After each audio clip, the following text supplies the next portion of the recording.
Okay, so this is gonna be, I guess my labor or my pregnancy and like my birthing experience. I found out I was pregnant on June 9th of 2012, and this is pretty neat to me because June 9th of 2011 I graduated high school.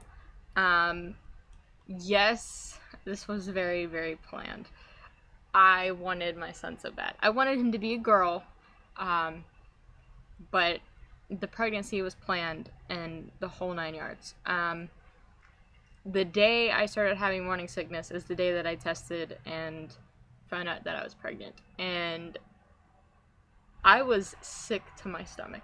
I threw up water, juice, stomach acid, like crackers. Somebody told me to take 7-Up and shake it till the carbonation goes out of it and sip on that. I threw that up. Everything. And if I ate something that was a fruit or like fruit juice, I threw that up instantly. Once it started to fade away, I'd keep everything else down, but I would throw the fruit up. I had I say it's not the easiest pregnancy because, like I said, I lost like 20 pounds in a month and a half because I couldn't eat anything. I stayed small, as everybody said. I didn't feel very small up until like 25, 26 weeks. And then I started to actually get bigger. And then the very last couple months I got huge. And I am covered in stretch marks. Let me just put this out there for everybody. I did the vitamin E oil, the vitamin E capsules, the Palmer's Cocoa body butter exfoliating. If you Google it and it says to do that to stop stretch marks, I did it. And I'm covered in stretch marks. I mean, they could be worse, so maybe they did. But even my mom, who's had 3 kids, looked at mine and said, "Wow, he got you good." And I was like, "Thanks." And that was right after I had him, so that really made me feel like crap. They've slowly started to fade, but not very much. I had horrible back pain, and they say that you're supposed to do those weird exercises where you look like you're humping the ground. That kind of helped, but not really. My back pain was pretty bad. But somehow I didn't have back labor, or if I did, I couldn't feel it.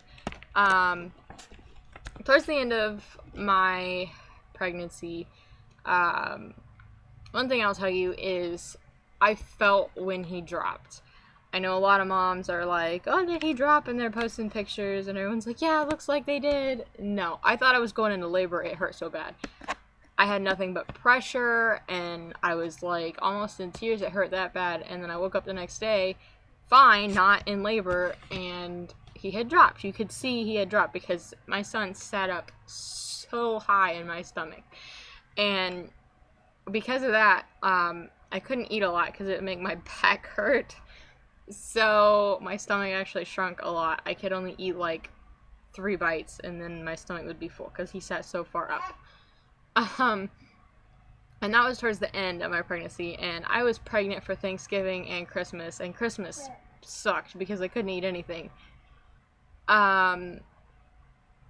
The week before I had him, I went into my doctor's appointment on a Tuesday, and my sister went with me and said something about scraping my membranes to try and boost the labor along. And he was just my doctor was like, "Oh no, it's not really a good idea, and well, it won't really do anything." Not really that it wasn't a good idea, just that he didn't really think it would do much. And then he ended up doing it, and that was horrible. Because I wasn't even fingertip dilated. And he put his finger in there. So that was horrible. It did make me start to lose my mucus plug, but it didn't put me in labor. The following week, I went to my doctor's appointment, and he said, "Well, we're going to induce you tomorrow." And I was like, "Okay." And this was January 22nd. And, but he's like, "But we want you to be up at the hospital at 4:30 today, and we're going to put Cytotec in to soften up your cervix and get it ready so that the Pitocin works." I'd never heard of this, but it kind of hit me right then, like, oh my god, like, we're gonna have a baby.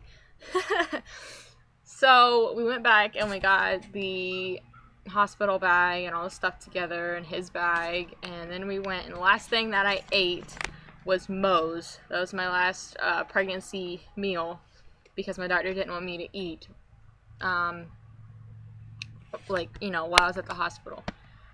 Which I'm thankful for, because I didn't, like, poop in labor or anything. The side effect was horrible, because it gives you contractions, obviously, because it's dilating you and loosening everything up, so it's causing contractions. And whenever you, I don't know if you know this, but if you have a contraction, the difference between a Braxton Hick and a contraction, and why the contraction hurts, is because it's dilating. If you're not dilating, they call it a Braxton Hick. At least that's what I've been researched and all of that, and been told by the doctors. So, everything was going relatively great.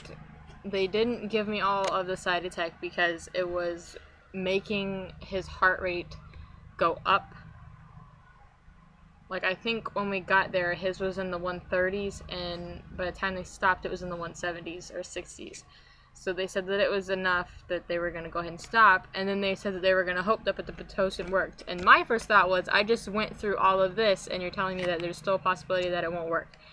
If I would have known that, I would have told them not to induce me, because it's almost like labor twice. Like, you're ready, and then you have to do it twice, you know?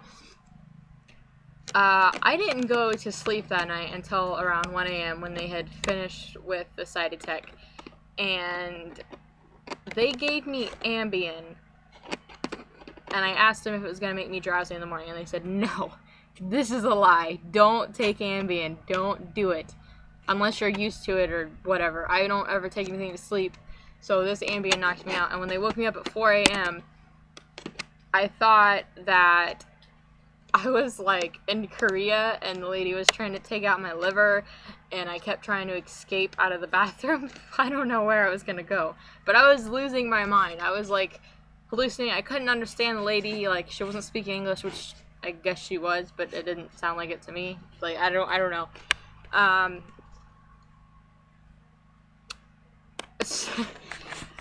So that was at 4 a.m. 6 a.m. they came in and checked me, and I was 2 centimeters dilated, and then my water broke when they went and checked me. What they didn't tell me was that there was meconium in the amniotic fluid, and which is bad.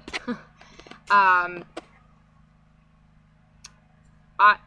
was still messed up on Amy, so everything's kind of like a blur. I know that a little while after that I got my epidural, and it took them like an hour to put in because I wouldn't let them touch my back while I was contracting. Bless you. Bless you. So then I swear they like left the room and everybody came back in, and I was like, I feel pressure, and my doctor came in and said I was 8 centimeters, and then with the next contraction I was going to push, and I was like, I'm only 8 centimeters, why am I going to push? So anyways, I trusted my doctor a lot. He was amazing, and so I went ahead and I started pushing. I started pushing at like 9:15, and I had him at 9:32 in the morning. So I was only in labor for like 3 hours, which shocked me, because when he told me I was going to push, I told him, no, I'm going to relax. I got my epidural. It was working great. I was chilling, and he's like, no, you're going to push. I did 6 sets of 3 pushes each, and then he was here, and then of course as soon as his head came out, he told me to stop pushing because that's when I ripped. And when he was stitching me up, my epidural was wearing off, and that kind of was a scary feeling. When he was born, he did not cry at all, and that freaked me out because I wasn't sure if he was even like breathing. I was like, somebody tell me, is he breathing? Because nobody's freaking out. But he was breathing, he just wasn't crying. And I think, honestly, a lot of that has to do with the fact that they gave me the Ambien, because whatever I take goes to him. They took him for, let's see, I had him at 9:32. I didn't get him back until like 2 or 3 in the afternoon. And then they barely wanted to bring him back to me because Sorry, there's a guy driving down my road on a lawnmower. I wish he'd come mow my grass. Anyways, they took him and they didn't want to give him back because they couldn't keep him warm. But I was breastfeeding and he hadn't been on the breast at all. Like, he hadn't latched.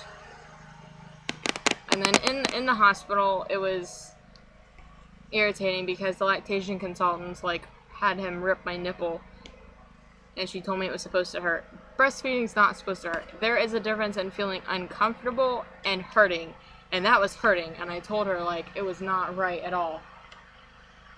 So that is my story on my pregnancy and my delivery. I got kind of lucky. I had a very short labor, but I ripped, and he like broke my tailbone or cracked it or bruised it, and that was horrible. That was worse than the stitches. So if you have any questions, just post them in the comments and I will try my best to answer them all. Caleb, say bye. Say bye-bye. Hey. Bye. Well, he's telling somebody bye-bye.